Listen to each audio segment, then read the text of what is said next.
आवासीय वृद्ध आश्रम में आयोजित सुंदरकांड में शामिल होकर मुख्य विकास अधिकारी शंभुनाथ तिवारी एवं व्यापारी नेता अंकित गोयल ने वृद्ध जनों को गर्म कपड़े एवं दवाइयां वितरित की।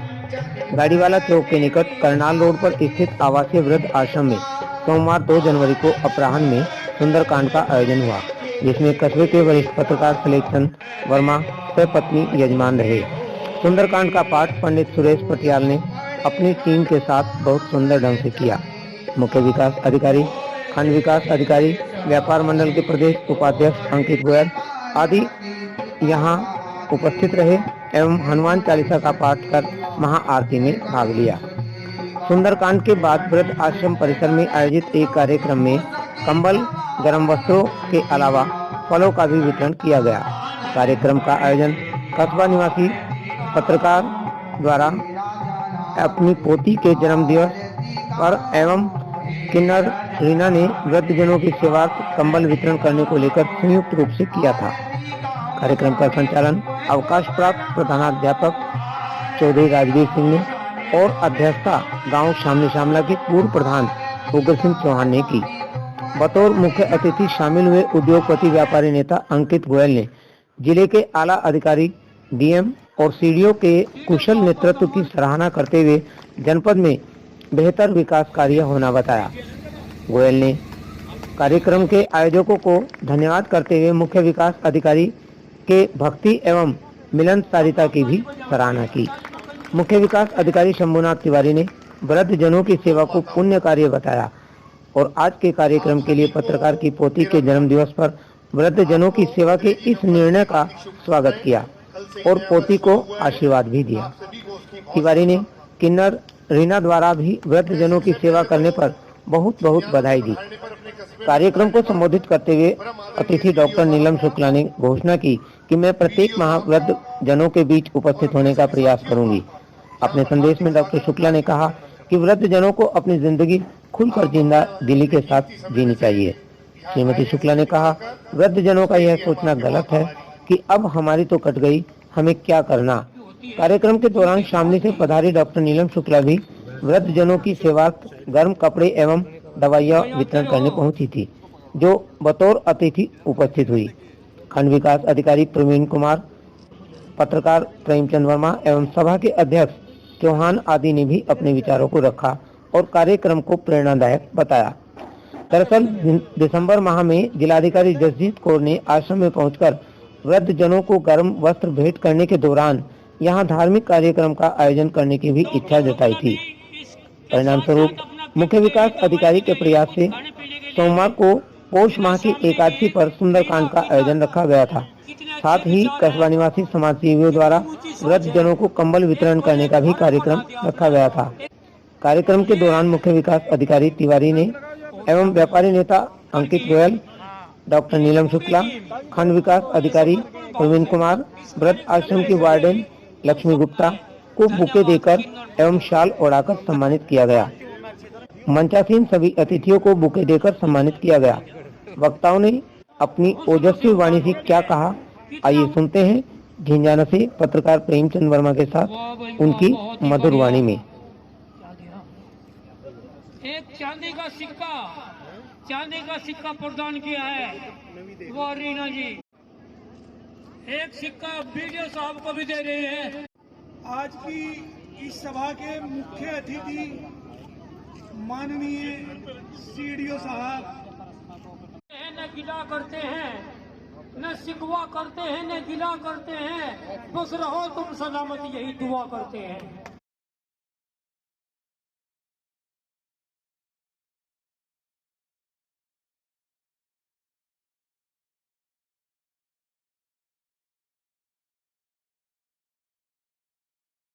ये लड़का है, इसी से सरकारी जॉब मिली है। ये इसी के उपलक्ष्य में ये कार्यक्रम किया जा रहा है। जोर से ताली बजाओ सब लोग। बहुत अच्छे, बहुत अच्छे।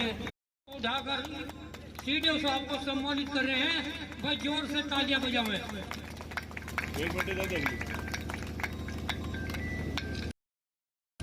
उसके लिए भी मैं आदरणीय श्री सुलेखचंद वर्मा जी को, जो उनके बेटे अर्पित वर्मा ने गवर्नमेंट जॉब हासिल की है, उसके लिए आपको बहुत बधाई, बहुत आशीर्वाद, बहुत भगवान आपको तरक्की दे, इन्हीं शुभकामनाओं के साथ। और इसके अलावा आपकी बिटिया का बर्थडे भी है, पौती का सिलेक्शन वर्मा जी की, उसके लिए भी बिटिया को बहुत बधाई। वो तो साक्षात देवी जी है, खुद उनका तो आशीर्वाद हमें मिलेगा। तो सभी को बहुत बधाई, शुभकामनाएं। ये बहुत अच्छा पुण्य का काम आपने आज किया है, इसमें हमें बुलाया है, हम आपके आभारी हैं। मैं आपको और एक चीज बताना चाहूंगा, यहाँ पे सब पत्रकार जगत के भी लोग बैठे हैं और सब जिम्मेदार लोग हैं। शामली डिस्ट्रिक्ट जो है बहुत जल्दी हमारे पूरे प्रदेश का टॉप जनपदों में, जो शामली के टॉप पूरे जनपद, पूरे प्रदेश के टॉप 5 जनपद हैं, उनमें शामली जनपद का नाम बहुत जल्दी जुड़ने वाला है। हमारी आदरणीय मैडम, डीएम मैडम, सीडीओ साहब के नेतृत्व में शामली जनपद दिन दुनी रात चौक की तरक्की कर रहा है। शामली जनपद में 5-5 नेशनल हाईवे, एक नेशनल हाईवे तो आपके बाहर को ही जा रहा है, ये भी नेशनल हाईवे हो गया मेरठ करनाल। 5-5 नेशनल हाईवे शामली जनपद में हो, इतने जबरदस्त काम शामली जनपद में हो रहे, मैं आपको बता नहीं सकता इतने काम है। स्वच्छ भारत अभियान के तहत पूरा जनपद हमारा फ्री हो गया, ओडीएफ बोलते हैं, ओडीएफ योजना के तहत कहीं भी खुले में अब किसी को शौच जाने की जरूरत नहीं है, हर घर में टॉयलेट की सुविधा है पूरे जनपद में। ये पूरे प्रदेश में शामली जनपद पहला था जो सबसे पहले ओडीएफ घोषित हुआ था। तो इतने काम शामली जनपद में हो रहे हैं कि उसकी तोड़ ही। आयुष्मान कार्ड पूरे प्रदेश में सबसे ज्यादा कहा, शामली में बन रहे, सबसे ज्यादा आयुष्मान कार्ड। इसके अलावा इतने काम शामली में हो रहे, इतना बढ़िया हॉस्पिटल शामली में बन गया, 200 बेड का हॉस्पिटल शामली में रेडी है, कोरोना के काल में बना था, इतना सुंदर हॉस्पिटल है। 5 oxygen plant, 5 oxygen plant Shamli में है। ये कोरोना का दोबारा जो भी पीछे चल रहा है कि कोरोना दोबारा आ गया, लेकिन शामली जनपद उसके लिए, शामली के अधिकारी इतने कर्मठ हैं, इतने तत्पर हमेशा रहते हैं कि उसके लिए हमेशा हर वक्त तैयार है। कोई भगवान न करे कोई ऐसी दिक्कत आए, हम तो भगवान से, परमपिता परमेश्वर से यही प्रार्थना करते हैं कि इस तरह की कोई दिक्कत शामली में ना आए, लेकिन कहीं भी ना आए, पूरे देश में, पूरे दुनिया में कहीं दिक्कत ना आए, आदमी सुकून से अपना जीवन बिताए। लेकिन फिर भी अगर कोई दिक्कत आती है, उसके लिए शामली जनपद के अधिकारी जितनी मेहनत करते हैं, शायद ही हम खुले मन से कह सकते हैं कि कहीं कोई शायद ना हो। हम लोग व्यापार से, उद्योग से भी जुड़े हुए हैं, कोई हमारी हर महीने मीटिंग होती है डीएम मैडम के साथ, सीडीओ साहब के साथ, कोई समस्या, कोई दिक्कत ही नहीं। एक चाय पीने जरूर जाते हैं मीटिंग में, इसके अलावा कोई समस्या ही नहीं। हाँ, हम सोचते हैं कि क्या समस्या रखें, कोई समस्या ही, हमारे अधिकारी इतने तत्पर हमेशा रहते हैं कि कोई समस्या ही नहीं। और धार्मिक, हमारे सीडीओ साहब बहुत धार्मिक विचारों के हैं, इसीलिए वे अच्छे काम करते हैं, हमेशा भगवान में विश्वास रखते हैं, इसीलिए शामली जनपद के लोगों के दिलों में इन्होंने अपना विशेष स्थान बनाया है। इसके लिए मैं आपको बहुत बधाई देता हूँ, बहुत शुभकामनाएं। वर्मा जी ने घोषणा की थी कि मैं भी अपनी पुत्री के बर्थडे पे जो है कंबल वितरण का आयोजन करूंगा, तो ये बहुत अच्छी परंपरा है जो वर्मा जी ने शुरू की है, तो इससे हमें बहुत सारी प्रेरणा मिलती है।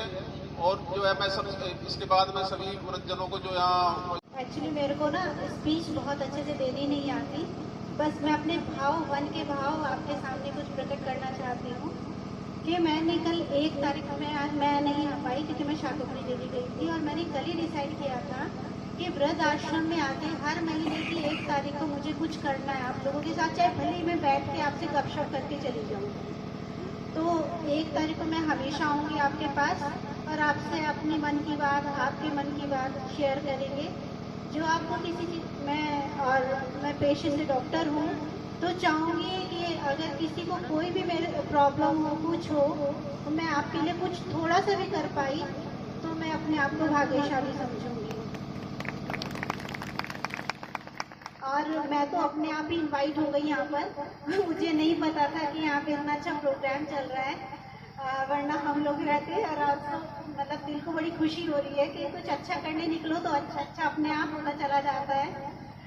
तो थैंक यू आपको, और आपकी पुत्री पोती है ना, तो पोती को भी मेरे बहुत बहुत आशीर्वाद, और वो ऐसे ही नेक काम आपके जैसे करती रहे, और आपके ऐसे ही जैसे आपके विचार है उसके अंदर भी ऐसे पनपते रहे। ऐसा होता है कि घर में अगर बुजुर्ग हमारे बड़े अच्छे काम करते हैं कुछ, तो उसका फल हमारे बच्चों को जरूर मिलता है। और आप सब लोगों से एक बात शेयर करना चाहती हूँ कि आप कभी भी अपने आप को ये मत सोचो चलो हमारा आज का दिन निकला, आज का दिन निकला, आज का दिन। अच्छे से ज़िंदगी जियो, जितने दिन की भी ज़िंदगी है हमारी, 1 महीने 2 महीने 6 महीने जितने दिन की भी ज़िंदगी है, उसे खुश होकर जियो। और जो आपके अंदर टैलेंट है, जैसे किसी के अंदर बात करने का टैलेंट होता है, किसी के अंदर गाने का, किसी के अंदर कुछ ना कुछ टैलेंट होता है, तो वो ग्रुप्स में बैठ के अपना टैलेंट दिखाओ और खुश रहा करो, है ना। ये नहीं कि अब तो बुढ़े हो गए अब तो हमें जाना है। जैसे मेरे मम्मी पापा भी जैसे कुछ भी बोलेंगे कि चलो घूमने चलते हैं, नहीं बेटा आप लोग चलो, तुम्हारा टाइम है, हमारा तो टाइम निकल गया, बस अब तो हम आराम से भगवान का नाम लेंगे और बस ऐसे ही बस भजन करेंगे, बस हमारा तो टाइम निकल गया, तो चले जाए। तो ये चीज़ ना करें आप। सबसे बस मेरा यही प्रार्थना है कि हर दिन को जियो और खुशी से जियो। ये नहीं कि बस टाइम कट गया, टाइम अभी आपका स्टार्ट हुआ है। अभी तक तो आप लोग अपने बच्चों की ये करना है, पढ़ाई करानी है, शादी करानी है, अब आप लोगों का टाइम आया है तो उसको अच्छे से जिंदगी को हंस खुश के बिताओ, है ना। Thank you. सरकार नहीं होती, हौसले बुलंद हो तो कोई दीवार नहीं होती। जलते दिए ने आंधियों से ये कहा, उजाला करने वालों की कभी हार नहीं होती। जो ये वृद्धाश्रम अपने यहाँ चल रहा है, बीते 2 वर्षों से चल रहा है लगभग, और यहाँ कस्बे वासियों को भी हमारे इसका बहुत कम पता था। लेकिन जब से डीएम साहब और हमारे सीडीओ साहब ने यहाँ कार्यक्रम का आयोजन करके इन वृद्धजनों की सेवा का भाव जो दिखाया है, यहाँ से ये जो दरिया दिली दिखाई है, वास्तव में ये अपने आप में एक बहुत बड़ी चीज़ है।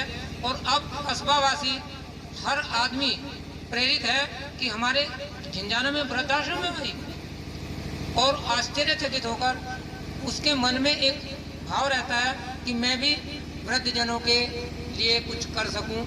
और ये भाव लेकर इसी भाव के साथ हमारे बड़े भाई श्री शैलेश चंद्र वर्मा जी ने यानी पिछली बार अपनी पोत्री के जन्म दिवस पर ये जो घोषणा की थी, ये उन्हीं की उस दरिया दिली का परिणाम रहा कि उन्होंने यहाँ ये पढ़कर सेवा का भाव दिखाया। मुझे बड़ी खुशी हो रही है कि हमारे जो कस्बे के किन्नर हैं रीना जी, उन्होंने भी अपने इस कदम को बढ़ाकर वृद्धजनों की सेवा का भाव जो मन में दिखाया है, ये वास्तव में एक प्रेरणा का है। मैं सभी का हृदय से आभारी हूँ और मेरा सभी से भी आग्रह रहेगा कि आप लोग भी जहाँ कहीं भी किसी भी रूप में सेवा का भाव अवसर मौका आपको मिले तो जरूर करें। और देखिए, मैं यहीं आपके बीच से हूँ, पत्रकारिता से जुड़ा हूँ, तो मैं चाहूँगा कि आप जब भी कुछ अच्छे कार्य को करें हमें भी उसकी ज़रूर सूचना दें। मेरा नंबर भी हमेशा खुला रहता है, आप दें तो अच्छा होता है। क्योंकि अगर किसी ने कहा है कि अच्छाई को जितना बखेरोगे उतना बढ़िया बात है, लेकिन गंदगी हो तो उसे वहीं कुरेद देना नहीं चाहिए, उसे वहीं मिट्टी दबाकर दफन कर देना ही बेहतर होता है। इसलिए समाज में जितने भी अच्छे कर्म हों तो हमारा मानना है कि आप लोग उसमें हमारी भी सहभागिता जरूर लें, हम हमेशा तत्पर हैं। धन्यवाद, जय हिंद। जितने हमारे मौजूद हमारे यहाँ साथी हैं, सभी को ये नव वर्ष मंगलमय हो। साथियों, आज वास्तव में मेरे लिए बहुत खुशी का दिन है। सीना भी गर्व से चौड़ा हो रहा है कि आज मेरे छोटे से बुलावे पर हमारे सीडीओ साहब मौजूद हैं। डीएम मैम को भी हमने इनवाइट किया था, एचएम मैम को भी, मगर कुछ कारणों से वे कार्यक्रम में नहीं आ पाए। हो जाता है, देखो प्रशासनिक अधिकारी है, जिम्मेदारियां बहुत होती हैं, जरा सी देर में पता नहीं लगता कहाँ से क्या हुआ, तो इसलिए वे नहीं आ पाए। हमारे मंच पर सभी साथी मौजूद हैं, इनका आभार और इनका मैं एक तरह से समझो मैं ऋणी हूँ। जो इस छोटे से बुलावे पर यहाँ पहुँचे। और इस कार्यक्रम के मेरे तो कहीं से भी दिल में कहीं से भी कोई बात नहीं थी, मगर गत 22 तारीख में जो शामली की वरिष्ठ नागरिक सेवा समिति के बैनर तले जो कार्यक्रम हुआ था, तो वहाँ मैं भी अपने एक पत्रकारिता के ऐसे कवरेज के लिए आया था। मगर उनमें मदन लाल जी जो थे, उनकी पोती का जन्मदिन था, उनकी उस सीख से वो उनकी बात यानी कि वो मेरे दिल को छू गई। तो तभी मैंने उसी समय वहाँ निश्चय किया कि भाई जो भी होगा मैं करूँगा। और इस दौरान मेरी मुलाकात बहन रीना किन्नर से हुई, तो इन्होंने अपना समर्थन देकर के इस काम को और अच्छा कर दिया। मैं धन्यवाद दूंगा इनको भी। ये धन्यवाद के पात्र हैं कि हमें कुछ करने का मौका मिला। वैसे तो इस दुनिया में आप जानते हैं कि सभी तरह के लोग हैं, हम क्या कर सकेंगे, ये सब भगवान की ईश्वर की प्रेरणा है, मेरा अपना कुछ नहीं है। मुझे तो जो आपका प्यार मिल रहा है मैं उसी से गदगद हूँ। इसी के साथ ज़्यादा समय न लेते हुए मैं अपनी बात को विराम देना चाहता हूँ। जय हिंद, जय भारत। लोग बाग विराजमान है। एक छोटे से शहर के रूप में मैं भी कहूंगा कि गम से हार मानना आदमी की भूल है। उलझने ना हो अगर तो जिंदगी फिजूल है। ये बेबसी ये बेकसी सब रास्ते की धूल है, और खाक में मिला तो क्या फूल फिर भी फूल है। आप जो भी कुछ हैं, आप तो समाज का वो हिस्सा है, आप तो समाज का वो हिस्सा है कि जिन्हें वो लोगों बागों को आपकी देवताओं की तरह पूजा करनी चाहिए थी। लेकिन आज जो सिलेक्शन वर्मा और रीना किन्नर ने जो एक प्रोग्राम यहाँ शुरू किया, इसमें हम भी, जैसे नीलम शुक्ला जी ने आज कहा कि महीने का एक दिन मैं भी यहाँ दूंगी, हम लोग भी समाज सेवक के रूप में आपके सांस्कृतिक प्रोग्रामों से जुड़े हुए आपका दिल बहलाने के लिए, आपको नए नए ज्ञानवर्धक बातों के लिए महीने में एक दिन तो हमें चाहे कितने बड़े बड़े कलाकार यहाँ लाने पड़े, लेकिन हम भी ऐसा शुरुआत करना चाह रहे हैं। संरक्षक माननीय सीडीओ साहब का ही रहेगा। सीडीओ साहब और पीडीओ साहब यहाँ दो अधिकारी अपने उपस्थित हैं। मैं ये कहना चाहूंगा कि पीडीओ साहब को देखते ही, हालांकि पहली बार मिले, मैं कहने लगा कि बहुत अच्छे किसी कुल खानदान से आप जुड़े हुए हैं। आदमी की पहचान उसके चरित्र से एकदम पहचान में आ जाती है। और वास्तव में अगर आप सीडीओ साहब अपने आप को ये मान लें कि मैं बहुत बढ़िया हूँ, बड़े अच्छे कर्मठ अधिकारी हूँ, लेकिन हकीकत तो ये है सीडीओ साहब जो समाज समझता हो, जो सीडीओ साहब समाज उस आदमी को समझता हो, वो आदमी वास्तव में है जो खुद मान रहा वो नहीं है। आप किसी बहुत ही अच्छे परिवार से जुड़े हुए हैं, संस्कारित परिवार से हैं, जिससे आज आपका नाम चारों तरफ को हो रहा है। और मेरा ख्याल के ठंड का समय भी होने लग रहा, प्रोग्राम का समापन की ओर ही जा रहा है। एक शब्द मैं और कहूंगा कि बेंजामिन फ्रैंकलिन ने एक वो था, उनका एक लाइन थी, उसमें उन्होंने लिखा था, या तो आप कुछ ऐसा कर चलें जिसे लिखने के लिए आदमी विवश हो, या फिर आप कुछ ऐसा लिख चलें जिसे पढ़ने के लिए लोग बाध्य हों। आज आपने जो कुछ किया कर रहे हैं, ये कलम लिखने का ही काम करेगी, क्योंकि कलम, कसम और कदम तीनों बहुत देखभाल के उठाने चाहिए। और आज जो कदम उठाया गया, ये बड़े देखभाल के उठाया गया। प्रभु आपको यश दे, आप यशस्वी हो और इस प्रकार के प्रोग्राम चलते रहे। और मैं उन लोग